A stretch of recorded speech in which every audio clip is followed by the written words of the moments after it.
ಮಾದಿಗ ದಂಡೋರ ಸಮಿತಿ ಹಾಗೂ ವಿವಿಧ ದಲಿತ ಪರ ಸಂಘಟನೆಗಳ ಒಕ್ಕೂಟಗಳ ವತಿಯಿಂದ ದಾವಣಗೆರೆ ಬಂದ್ಗೆ ಕರೆ ನೀಡಿದ್ದರು. ಮುಂಜಾಗ್ರತಾ ಕ್ರಮವಾಗಿ ಎಲ್ಲ ಪದಾಧಿಕಾರಿಗಳನ್ನು ನಾವು ಮೀಟಿಂಗ್ ಮಾಡಿ ಅವರಿಗೆ ಸೂಕ್ತ ತಿಳುವಳಿಕೆಯನ್ನು ಕೂಡ ನೀಡಿದ್ದೆವು. ಬಂದ್ಗೆ ಅವಕಾಶವಿಲ್ಲ ಅಂತ ಬಿಟ್ಟು ಹೇಳಿ ನೋಟಿಸನ್ನು ಕೂಡ ಸರ್ವ್ ಮಾಡಿದ್ದೇವೆ. ಅವರು ಕೂಡ ನಾಳೆ ಈ ಬಂದ ಹಿನ್ನೆಲೆಯಲ್ಲಿ ಅವರು ಕೂಡ ತಮ್ಮ ಎಲ್ಲ ಪದಾಧಿಕಾರಿಗಳಿಗೆ ಎಲ್ಲ ಗಮನಕ್ಕೆ ತಂದಿದ್ದಾರೆ. ಇವತ್ತು ಎಕ್ಸಾಮ್ ಇರದಂತೆ ಯಾವುದೇ ರೀತಿಯ ಮಕ್ಕಳಿಗೆ ತೊಂದರೆ ಆಗದ ರೀತಿಯಲ್ಲಿ ನಿಮ್ಮ ಒಂದು ಏನು ಪ್ರತಿಭಟನೆ ಮಾಡಬೇಕಂತೇಳಿ ಅವರಿಗೆ ಸೂಚನೆ ನೀಡಿದ್ದೆವು. ಅವರು ಕೂಡ ಒಪ್ಕೊಂಡಿದ್ದಾರೆ.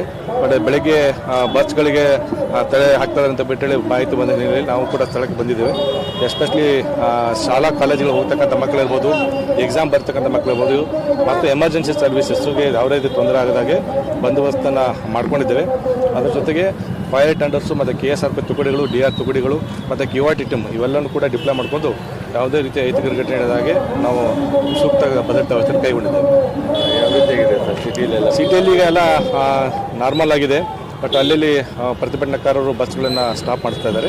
ಅವರು ಕೂಡ ಮನವೊಲಿಸಿಬಿಟ್ಟು ಎಮರ್ಜೆನ್ಸಿ ಇರ್ತಕ್ಕಂಥ ವೆಹಿಕಲ್ಗಳನ್ನ, ಶಾಲಾ ಕಾಲೇಜು ವೆಹಿಕಲ್ಗಳನ್ನ ಬಿಡೋಕ್ಕೆ ವ್ಯವಸ್ಥೆ ಮಾಡ್ತಾ ಇದ್ದಾರೆ.